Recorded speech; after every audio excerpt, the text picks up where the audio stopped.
from the person who called me performative. I am afraid for my life. I am afraid for my family. I'm afraid for my life and I'm afraid for my family. Can she actually be afraid? But wait a minute. Didn't she say that Julie was performative when she cried? That she was afraid for her life and her family's life? Yeah. And I was performative when I cried, that I'm like just emotionally fucking done. Like I've taken all I can take. I'm drowning here. This is why I don't go live every day anymore. Yeah. That was performative. So, matter of fact, the RO I received out of fear for me and my family is now their weapon to use against me. Yeah. See how that works. Most importantly, as Polish says, Maddie was afraid. Yes, she was. And wasn't it PJ the other day who was like sounded excited, kind of bragging that person possibly could be coming back to YouTube? Oh, was she? Yeah, I believe that's exactly what I heard. Oh. All right, of course. Because everybody else's fear is performative, it's not real. Because the judge would ever say, here, you get, 3+ years of protection. Plus, it went through appellate court. Appellate court upheld the judge's ruling.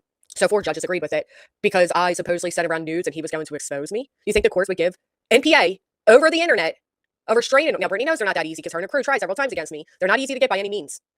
But that was enough to get me a protective order. Because see, that's how like these people they don't use fucking logic. Once they hate, it blinds everything. They're so fucking driven by their own hate. They make no logical sense. And they're hypocritical as fuck. Extremely hypocritical. That seems performative. I cannot eat.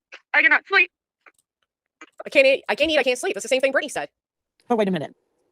You didn't fear for your life, or you could still eat and sleep when you sent your own picture to Stephen Stearns? Right. You told Stephen Stearns where you lived and that you had a daughter. You didn't fear for your life during those times? It's just now on the internet you fear, right? Right. But again, everybody else's fear is performative. It's manipulation. Everybody else's fear is non-existent. That's what they say about everybody else. And I'm not doubting that she's really feeling these feelings. Again, I'm not doubting it because I felt it myself many times. I felt the same exact way many times. Even in recent times, I felt this way. I bet it's real. But it's really what happens when you decide you want to get involved in fucking drama. When you want to get involved with a sicko like Stephen Stearns. Is what happens when you want to get involved and dogpile on everybody else. Again, welcome to the internet. Welcome to drama. How's that secondary channel going? Is it growing for you? You thought this was you're going to get all the fun of it, just like Brittany. You think you're going to get all the good of it? All the fun of it? No, this is the fucking internet. This is what you participated in against many. This is what you've done to me, to Brittany, to Clue, to Queen, to Truth. This is what you people do every fucking day. I love when these people stand up and they say, I'm not going to participate in a dogpile. I feel dogpiled every fucking day, online and off. Has it stopped any of them from their quote-unquote dogpiling against me? I don't even go live every fucking day. And if I do go live and I get to a point where something comes up and it makes me upset, I'm performative. I'm manipulative. It's fake. Now, it doesn't amaze me. She can't eat or sleep, but she sure has time to do her makeup and her hair, make a community post instead of stream. But again, when the roles were reversed and this was Julie, you left.